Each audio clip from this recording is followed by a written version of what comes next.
Saludos. Eh, esta clase, o con esta clase, queremos inaugurar el postdoctorado Filosofía e Investigación. El seminario 1, o sea, el primer seminario, son varios seminarios. El seminario 1 versa sobre nociones filosóficas e investigativas. Y en esta primera clase que inaugura el seminario 1 y además el postdoctorado, nosotras y nosotros, el equipo que formamos parte de esta comunidad de investigación, nos proponemos en este seminario número 1, nociones filosóficas e investigativas, relacionar tres conceptos: el concepto de filosofía, el concepto de ciencia y el concepto de investigación. Es el propósito básico, esencial del seminario.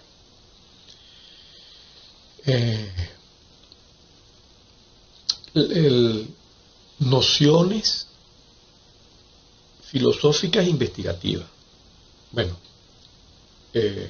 las nociones que tengamos sobre filosofía, sobre ciencia y sobre el proceso de investigar depende del lugar de enunciación del discurso que hagamos en alguno de esos ámbitos.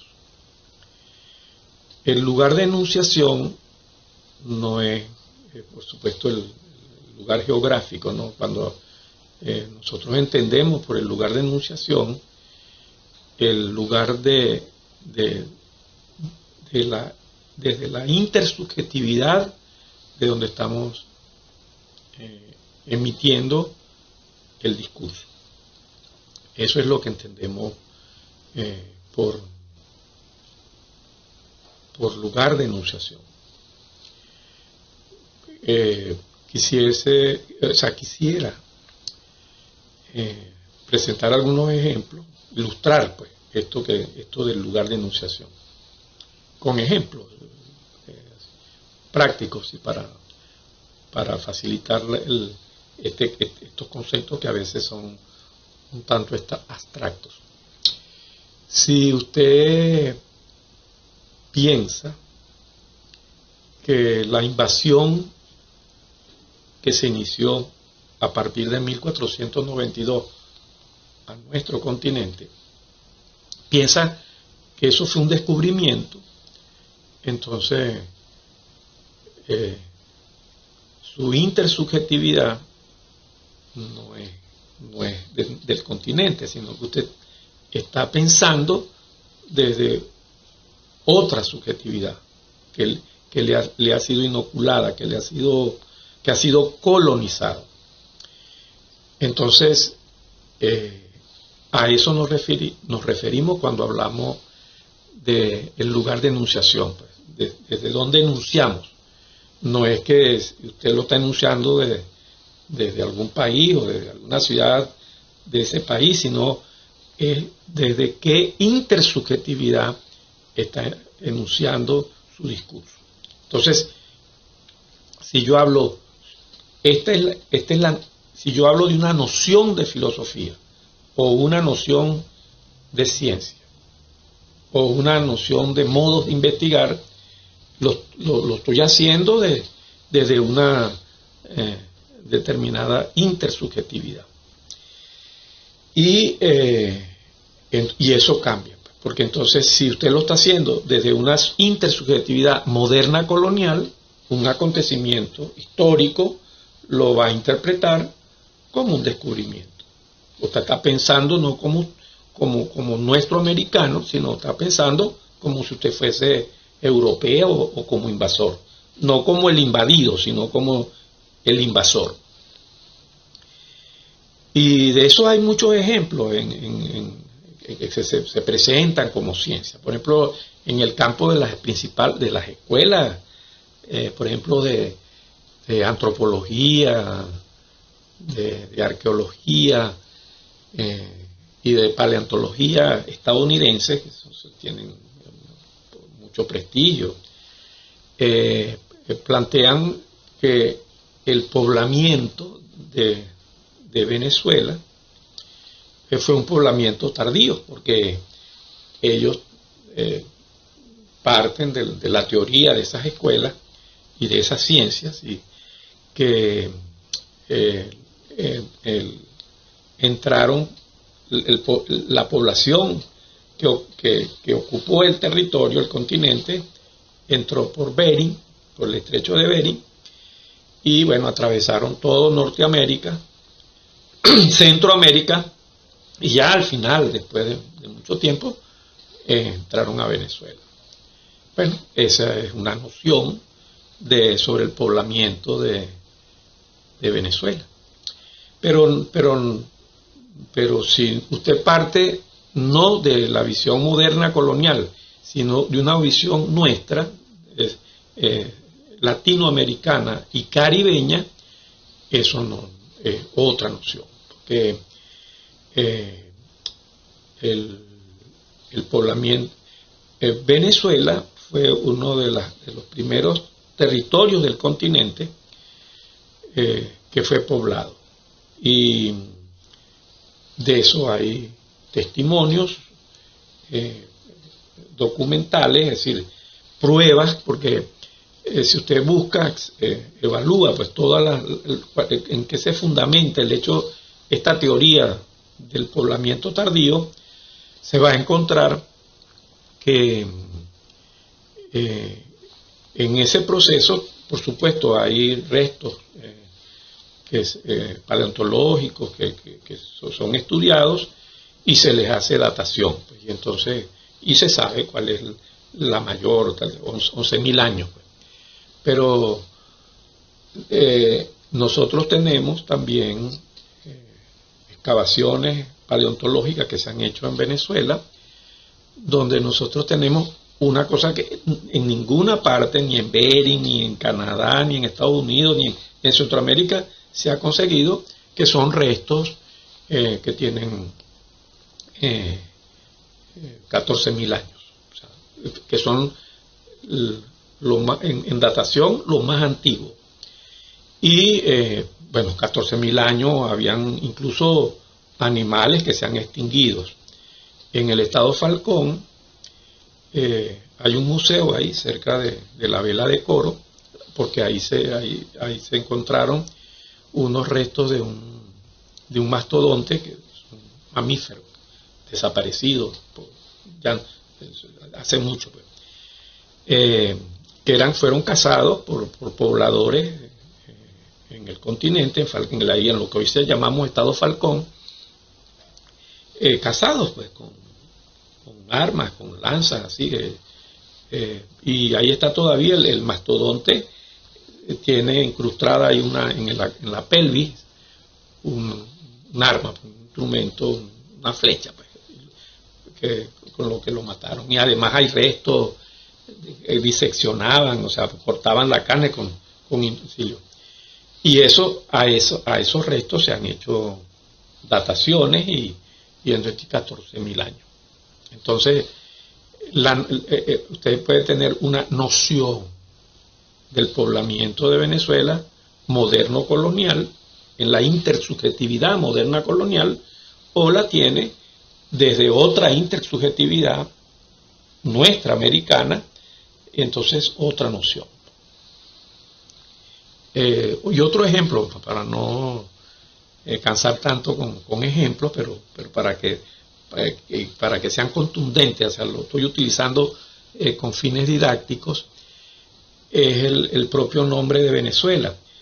Porque si usted, la noción sobre el nombre de Venezuela, se tragó la falacia de que el nombre de Venezuela viene porque los invasores que llegaron aquí al lago de de Maracaibo,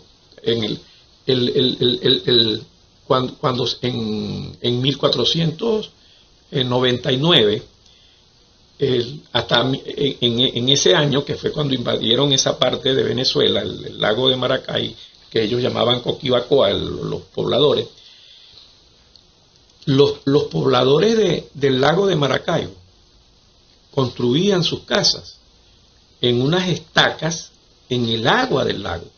Entonces, sobre esas estacas construían su casa. Entonces, el cuento el cuento que nos venden, digamos, los paradigmas modernos coloniales que se inculcan, que se nos inculca incluso en la escuela en nuestro país, dicen que bueno, que fue que los invasores, cuando llegaron ahí al lago y vieron esos palafitos, eso les recordó mucho a Venecia, que Venecia. Entonces bueno, entonces por eso le pusieron, bueno, como se parece a Venecia, no le pueden volver a poner Venecia. Entonces dijeron, además que no se merecía que se le llamara Venecia, sino que, bueno, Venezuela. Seguramente, si se los hubiese parecido a una mujer, no le hubiesen puesto el nombre de mujer, le hubiesen puesto Mujerzuela. Ese cuento o esa falacia, nosotros la repetimos y la gente de verdad cree que ese es el nombre. Pero no, los añú, que conocían ya el petróleo, le dicen, denominaban en la lengua, en el idioma de los añú, al petróleo Vene con W. El Vene era el petróleo. Y ellos tenían también en la lengua ñú, ciuela, así con ese, ciuela, era encima, pero montado arriba. Pues, entonces, Venezuela es montado, o sea, arriba del petróleo. En añú. Entonces, pero esa es una visión. Esa visión no es la visión moderna colonial, no es. Ahora, si usted no está pensando como nuestro americano, sino que está pensando como invasor, como europeo, entonces usted dirá, bueno, no, la pequeña Venecia, Venezuela, y esas historietas, pues que se han metido en nuestro imaginario. Bueno, entonces, no estamos hablando de cualquier cosa, estamos diciendo que si queremos plantearnos el tema en serio de la noción de filosofía, de ciencia y de modos de investigar, depende del lugar de enunciación, es decir, depende desde qué intersubjetividad usted está enunciando esas nociones. Esa es un poco una de las primeras reflexiones que queríamos compartir con ustedes. El otro, también no menos importante, tiene que ver con una visión moderna colonial, porque el pensamiento moderno colonial considera que hay una sola filosofía. Por eso la llama universal, que hay una filosofía universal. Y la filosofía universal es la de ellos, la eurocéntrica, pues esa es la filosofía universal. O helenocéntrica, eso es filosofía universal. Pero no hay no hay filosofía universal. Solo puede haber filosofía pluriversal. Igual, no hay ciencia universal. Solo puede haber ciencia pluriversal. Ni hay modos de investigar universales, sino hay modos de investigar pluriversales. Entonces, ese es el segundo aspecto que yo quería compartir con ustedes en relación a que nos desubjetivemos, que nos descolonicemos epistémicamente y tratemos de pensar las cosas desde nuestra propia cabeza, o sea, no como en cabezas como invasor o como eurocéntrico, sino como nuestro americano. Ese es un poco el mensaje que queríamos comunicar. Entonces, la filosofía de los griegos, o sea, la filosofía de Parménides, de Tales de Mileto, de Sócrates, de Platón, de Aristóteles y demás, es filosofía, amaban la sabiduría, pero no es una filosofía universal, es una filosofía local. La filosofía de Kant, de Hegel, de Nietzsche, de Heidegger, de Habermas y muchos más, pues por supuesto es filosofía. Fueron pensadores que amaron la sabiduría, pero eso no es ninguna filosofía universal. Esa es una filosofía local, de ahí, de Alemania. Por ejemplo, pues todos los autores que les acabo de mencionar son alemanes. Bueno, pero hay también en Francia, puede haberlos en el Reino Unido, porque quiero decir que son en Estados Unidos, pues es filosofía local. Entonces, y antes, es decir, tampoco nos podemos tragar la falacia de que la historia mundial tiene 3 periodos. Yo sé que eso se enseña todavía hoy en Venezuela y en el mundo. En las universidades de Venezuela, públicas y privadas, y en las universidades de todo el mundo, es decir, de Ámsterdam, de Cambridge, de Harvard, la Universidad de Tokio, bueno, y la universidad, y en África, en Kenia, en la Universidad de Nairobi, ahí se enseña, bueno, que la historia de la humanidad, la historia de la civilización, tiene 3 periodos, que comenzó en la Edad Antigua, los griegos, hace 2000 y tantos años, y después llegó a la Edad Moderna, que es poquito, hace, ponle unos 200 años, y entonces que entre la Edad Antigua y la Edad Moderna hay una cosa ahí en el medio que ellos llaman la Edad Media. Pues. Entonces, esa falacia, que carece completamente de fundamento empírico, no hay nada que la respalde científicamente, bueno, nosotros no las tragamos y las seguimos enseñando en África, en Asia, en Europa y en nuestro continente lo seguimos explicando. Entonces, por eso es que es muy importante, digamos, una corrección epistémica que nosotros la interpretamos como una descolonización epistémica que exige una creación epistémica. Es decir, descolonizarnos epistémicamente es desubjetivarnos de la intersubjetividad moderna colonial y construir una nueva intersubjetividad nuestra americana. Ese es un poco el planteamiento de fondo que nosotros queremos hacer. Entonces, estamos planteando cómo no podemos tragarnos la falacia de que hay una filosofía universal, una ciencia universal, unos modos universales. No, eso es el planteamiento que nosotros queremos hacer, es precisamente que este seminario sea para estudiar, para pensar con cabeza propia y hacer otros planteamientos. En el caso de las ciencias, el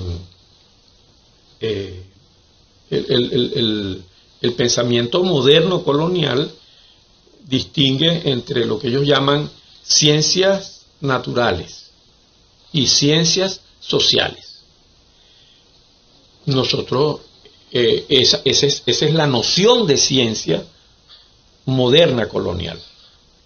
Nosotros queremos irrumpir contra esa noción porque es falsa, no tiene, pensamos nosotros, ningún fundamento científico, es pura ideología.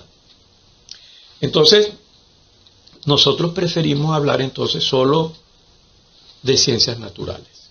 Y entre las ciencias naturales distinguimos las ciencias naturales no humanas, que son las únicas que entiende como naturales el pensamiento moderno colonial, y ciencias naturales humanas, que las llaman sociales. Nosotros entonces hacemos esa distinción. Las ciencias naturales pueden ser no humanas y humanas.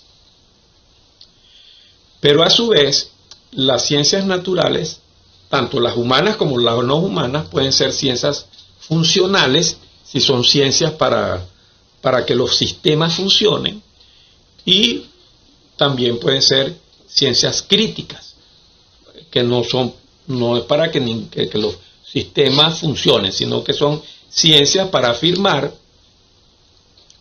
la vida del ser humano en comunidad, la vida, y sobre todo, por eso es que son críticas, la vida, el vivir de las víctimas. Entonces, las ciencias no humanas y humanas, que son ciencias para afirmar el vivir de las víctimas, entonces son ciencias críticas. Entonces las hay, por supuesto, entonces ciencias naturales críticas humanas y ciencias naturales críticas no humanas. No estamos tampoco ni remotamente pues negando las ciencias funcionales. Nosotros pensamos que las ciencias naturales no humanas y humanas funcionales son necesarias. Las dos son necesarias. O sea, no es que estamos negando tampoco que no vamos entonces a tomar en cuenta las ciencias para que los sistemas funcionen. Y respecto a los modos de investigar, nosotros propugnamos un modo de investigar nuestro. Nosotros decimos, para enfatizar, nuestro americano. Un modo de investigar desde la intersubjetividad nuestra americana. Ahora, si nuestra intersubjetividad no es nuestra americana, sino que es una intersubjetividad eurocéntrica, entonces lo primero que hacemos es desubjetivarnos de esa intersubjetividad, descolonizarnos y asumir, entonces, crear, constituir la nueva subjetividad. Que nosotros pensamos que del sur. El sur es la intersubjetividad, digamos, de los excluidos, del no ser. Eso es lo que vamos a entender por el sur. No es tampoco un espacio geográfico. Es decir, hay un sur en Estados Unidos, hay un sur en Europa y en Asia, y entonces eso es lo que, cuando planteamos de de la epistemología del sur, nos estamos refiriendo a eso. Entonces, en la epistemología del sur es lo que nosotros invocamos en el proceso de los modos de investigar. Es decir, afirmamos no la filosofía universal, sino las filosofías pluriversales.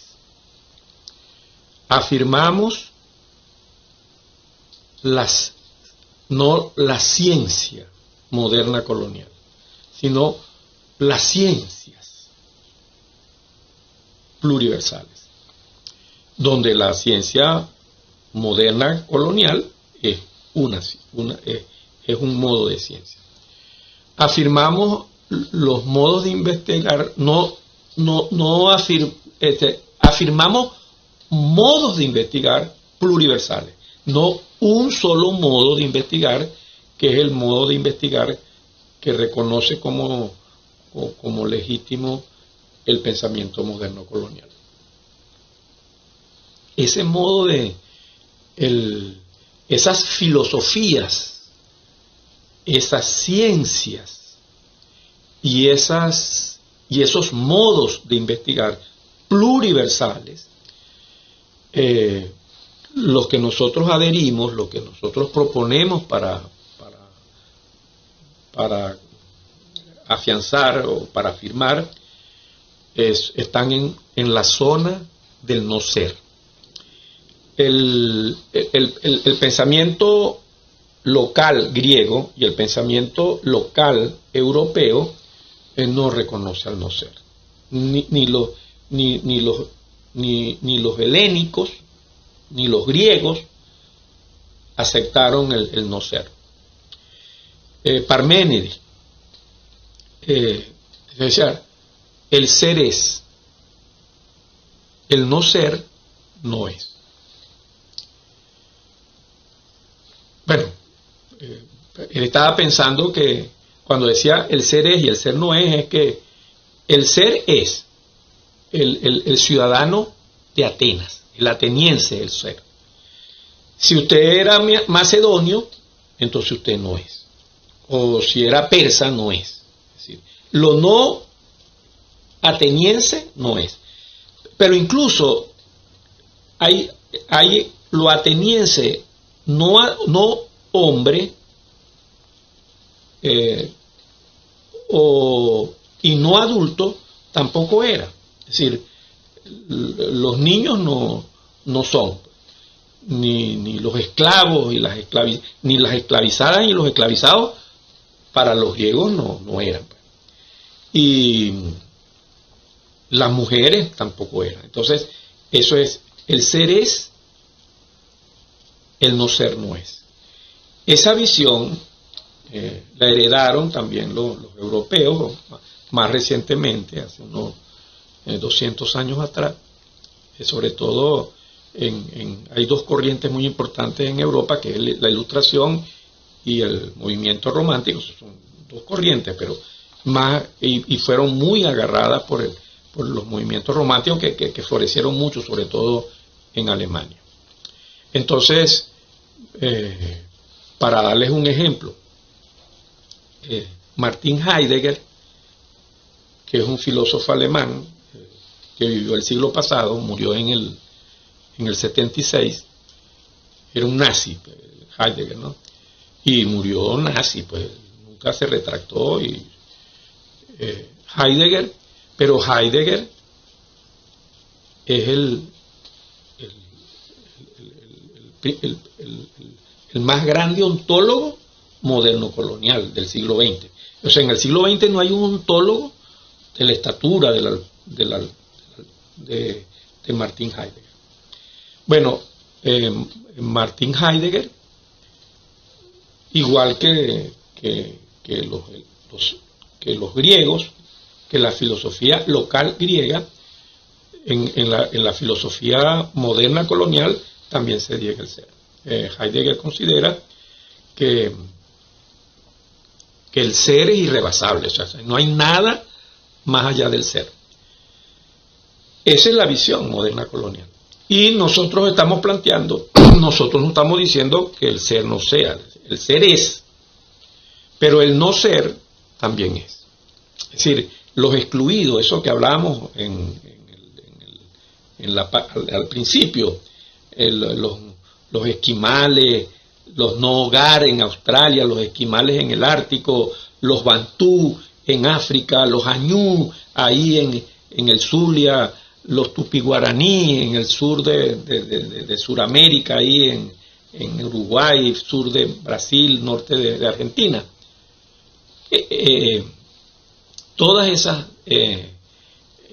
todos esos pueblos que son invisibilizados por la visión moderna colonial, también son. Entonces, el ser es, eso lo planteamos nosotros, el ser es, y el no ser también es. Pero en nuestro imaginario, incluso, ustedes dirán, bueno, pero eso, ¿qué tiene que ver eso con Venezuela? Eso fue Parménides hace muchos años. ¿O qué tenemos que ver nosotros con Heidegger? No, sí, porque nuestra intersubjetividad ha sido colonizada, y mientras no nos desubjetivamos y asumamos y creemos una nueva intersubjetividad, nosotros estamos pensando colonialmente. Ese es el problema. Y ustedes dirán, bueno, pero esos serán los intelectuales, los postdoctorados. No, eso es en Venezuela todo el mundo. Es decir, no sé si ustedes han escuchado un refrán, posiblemente lo han escuchado, que dice: Caracas siempre es Caracas. Lo demás, o sea, el no ser, es Monteculebra. O sea, es decir, eso cuando se repite, o sea, pero ¿verdad? Eso es ingenuo. No, eso no es ningún ingenuo, porque estos planteamientos no son nada inocentes ni ingenuos, son inoculaciones ideológicas que tenemos y que repetimos como naturales, y se repiten igual en los pregrados, en los posgrados y en los postdoctorados. Se sigue repitiendo eso, la negación del no ser. Y esos son los autores, y eso serán y eso es sobre lo que queremos en este seminario, en este primer seminario de este postdoctorado, poner en cuestión. Bueno, esta disertación era un poco para animarnos, para entusiasmarnos, no para compartir. Esto no es ningún planteamiento, yo no estoy, pero muy, muy lejos de adoctrinamiento. No es para adoctrinar a nadie, sino para interrogarnos, para reflexionar, para pensar. Yo espero que eso incentive el pensar. El pensar no es adherir esto, sino, y si usted está en contra de muchos de los argumentos que yo he expuesto, bueno, está bien, me refuta. Me refuta con argumentos, porque el otro problema que tenemos en las universidades, que en las universidades entonces no se refuta con argumentos, sino que se descalifica. Ah, no, este tipo es que no sé qué, es de tal, entonces quedó descalificado. Pues. No, es decir, yo estoy dando argumentos. Yo no estoy descalificando el pensamiento moderno colonial, ni nada de lo que las críticas que yo he hecho son descalificaciones. He estado argumentos. Yo les preparé a ustedes un documento, es corto, no es un documento largo, tiene 17 páginas, donde muestro los fundamentos, mis argumentos. Entonces, ahí está ese documento, revísenlo, y si usted tiene otros argumentos, bueno, refute mis argumentos, y yo los voy a revisar. Y si sus argumentos, que refutan mis argumentos, me convencen, bueno, ¿cuál es el rollo? Yo desecho estos argumentos y adhiero los argumentos que usted me da, sí los fundamenta. Entonces, de manera que esto no es para meter a nadie así por un carril, sino para pensar, pues. Y todas estas cosas que yo he dicho han sido muy provocadoras, es para pensar, para investigar, para estudiar, para reflexionar. No es, y las digo con mucho cariño, sin pretender ofender a nadie, sino para trabajar estos temas. Hay limitaciones a veces para hacer estas grabaciones, entonces la primera se interrumpió, porque parece que eso tiene un término, donde estoy grabando, parece que eso tiene un tiempo ahí estipulado, y entonces tuve que volver a dar el botón para enviar. Entonces me agarré toda la parte pasada y ahorita entonces aproveché aproximadamente unos 12 minutos más para cerrar ya la parte conclusiva de esta clase y reafirmándoles que yo estoy siempre a la orden para seguir conversando y dialogando con ustedes. Muchas gracias por haber permitido la posibilidad de escuchar este video, y espero entonces sus comentarios en la plataforma que tenemos en el postdoctorado, que es todo eso es digital.